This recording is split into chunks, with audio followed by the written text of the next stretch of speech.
सकारात्मक सोच को आओ सारे भारत में फैलाए। सकारात्मक ऊर्जा का आओ सब में संचार कराए। ऐसा ना हो कि हम अपनी जिम्मेदारी भूल न जाए। क्यों इंतजार करें हम किसी का, आओ एक मशाल जलाए। सकारात्मकता के उदय का चलिए हम उद्घोष कराए। RJS जय हिंद के नारों से अपना देश जगाए। RJS वंदे मातरम से सारी सरकार जगाए। जय हिंद। मैं रेणु श्रीवास्तव जयपुर राजस्थान से आज मैं RJS राष्ट्रीय सम्मान के बारे में बताऊंगी। RJS राष्ट्रीय सम्मान में बिहार, झारखंड, गुजरात, हरियाणा, उत्तर प्रदेश के महान महापुरुषों के नाम RJS का राष्ट्रीय सम्मान 2021 में घोषित किया गया है। राम जानकी संस्थान नई दिल्ली की अनूठी परंपरा मुहिम पूर्वजों और महापुरुषों के सम्मान से अलग अलग राज्यों के निवासी जुड़ते जा रहे हैं। RJS फैमिली की आभासी बैठक में 5 RJS राष्ट्रीय सम्मान 2021 की घोषणा के भेंटकर्ताओं ने की है। इस मुहिम से जुड़ करके लोग नई पीढ़ी को भी प्रेरित कर रहे हैं और देश के महापुरुषों पूर्वजों को स्मरण कर रहे हैं। आभासी बैठक में इन राज्यों के भेंटकर्ताओं ने फेसबुक फ्रेंड के साथ महापुरुषों पूर्वजों को श्रद्धांजलि अर्पित की और उन्हें याद किया। आज का युग एकल परिवार है और बच्चे अपने माता पिता को छोड़ करके किसी भी रिश्ते को नहीं जानते हैं, ना पहचानते हैं। मुझे ऐसा प्रतीत होता है कि RJS परिवार इस मुहिम को आगे बढ़ा रहा है और पहचान दिलवा रहा। आइए हम सब मिलकर एकजुट हो जाएं, इस मुहिम में शामिल होकर अपने परिवार को संस्कारवान बढ़ाएं और एक पहचान के रूप में अपने आने वाली पीढ़ी जो वर्तमान में है और जो भविष्य में है उसमें एक नई ज्योत जलाकर परिवार के सदस्यों को पहचान दिलवाएं। सच्ची श्रद्धांजलि देकर बच्चों को अपने दादा दादी, परदादा दादी, माता पिता, चाचा चाची, ताई ताऊ, बुआ फूफा जी आदि सभी को एक पहचान दिलवाएं और उनका नाम भी बच्चों को बताएं, क्योंकि ना बच्चे नाम से जानते हैं ना शक्ल से जानते हैं। BDS कॉलेज की प्राचार्य, BDLS कॉलेज के प्राचार्य श्रीमती पुष्कर बालाजी ने अपने माता पिता मनगो जमशेदपुर निवासी स्वर्गीय श्री देववंश सिंगारी देवी की स्मृति में घोषित किया है राष्ट्रीय सम्मान। डॉक्टर मुन्नी कुमारी, शिक्षाविद, सामाजिक कार्यकर्ता, पटना बिहार से अपने परिवार के स्वर्गीय कृष्ण नंदन सिंह, स्वर्गीय मैदा देवी की स्मृति में राष्ट्रीय सम्मान घोषित किया है। सकारात्मक सोच को आओ सारे भारत में फैलाए।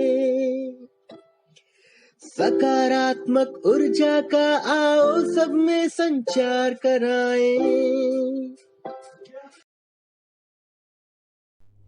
जय हिंद।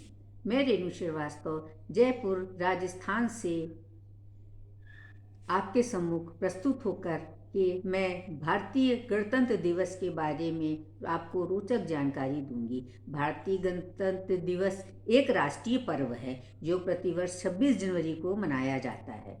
एक स्वतंत्र राज्य गणराज्य बनाने और देश में कानून का राज्य स्थापित करने के लिए संविधान को 26 नवंबर 1949 को भारतीय संविधान द्वारा अपनाया गया और 26 जनवरी 1950 को इसे एक लोकतांत्रिक सरकार प्रणाली के साथ लागू किया गया।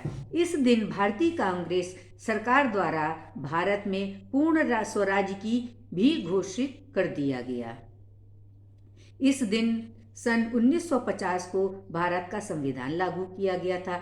26 जनवरी 1950 को भारत के प्रथम राष्ट्रपति डॉक्टर राजेंद्र प्रसाद अग्रवाल ने 21 तोपों की सलामी के बाद भारतीय राष्ट्रीय ध्वज को फहराकर भारतीय गणतंत्र के ऐतिहासिक को जन्म दिया, उसकी घोषणा कर दी। अंग्रेजों के शासनकाल से छुटकारा पाने के 84 दिन बाद हमारा देश स्वतंत्र बना। तब से अब तक हर भारतवर्ष में अपने भारतवर्ष में समूचे राष्ट्र में गणतंत्र दिवस गर्व और हर्षोल्लास के साथ मनाया जाता है। अब मैं अपनी वाणी को यही विराम देती हूँ। मैं रेणु श्रीवास्तव, जयपुर राजस्थान से सभी मुख्य अतिथियों का और आरजेएस परिवार के सभी सदस्यों का सादर अभिनंदन करते हुए आभार प्रकट करती हूँ। बहुत बहुत धन्यवाद देती हूँ। जय हिंद, जय भारत, वंदे मातरम। सकारात्मकता के उदय का चलिए हम उद्घोष कराएं। आरजेएस जय हिंद के नारों से अपना देश जगाएं। मैं आपको हिमाचल प्रदेश के स्थापना दिवस के बारे में बताऊंगी। 19वीं शताब्दी में रणजीत सिंह ने इस क्षेत्र के अनेक भागों को अपने राज्य में मिला लिया था। जब अंग्रेज यहाँ आए तो उन्होंने गोरखा लोगों को पराजित करके कुछ राजाओं की रियासत को अपने राज्य में मिला लिया। हिमाचल प्रदेश राज्य को देवभूमि के नाम से पुकारा जाता था। इस हिमाचल प्रदेश को पूर्ण राज्य का दर्जा 25 जनवरी 1971 को देश का 18वां राज्य बना दिया गया। इतिहास पर नज़र डालें तो हिमाचल का गठन 15 अप्रैल 1948 को किया गया था। इस प्रदेश का क्षेत्रफल 55,673 किलोमीटर है। हिमाचल प्रदेश के अंदर 5 नदियां हैं, जिनमें चिनाब, यमुना, रावी, ब्यास, सतलज मुख्य नदियां हैं। ये इस प्रदेश का हिमाचल प्रदेश 15 अप्रैल को मनाया जाता है। हिमाचल प्रदेश की जनसंख्या 2020 की जनगणना के अनुसार 75,03,010 की अनुमानित जनसंख्या है। इस प्रदेश की स्थापना 15 अप्रैल 1950 को हुआ था। हिमाचल प्रदेश की 2 राजधानियां हैं। एक राजधानी शिमला है, जिसे ग्रीष्मकालीन राजधानी कहा जाता है। दूसरी राजधानी धर्मशाला है, जिसे शीतकालीन राजधानी कहा जाता है। इस प्रदेश में 12 जिले हैं, जिसमें सबसे बड़ा जिला लाहौल और स्पीति है। इस प्रदेश की पहाड़ी भाषा की लिपि टांकरी है। यहाँ 88.77% लोग हिंदी बोलते हैं तथा 5.83 लोग पंजाबी बोलते हैं। अब मैं अपनी वाणी को यहीं विराम देते हुए सभी मुख्य अतिथियों को, आरजेएस परिवार को के सभी सदस्यों को सादर अभिवादन करती हूँ। जय हिंद, जय भारत। आरजेएस जय हिंद के नारों से अपना देश जगाए। आरजेएस वंदे मातरम से सारी सरकार जगाए।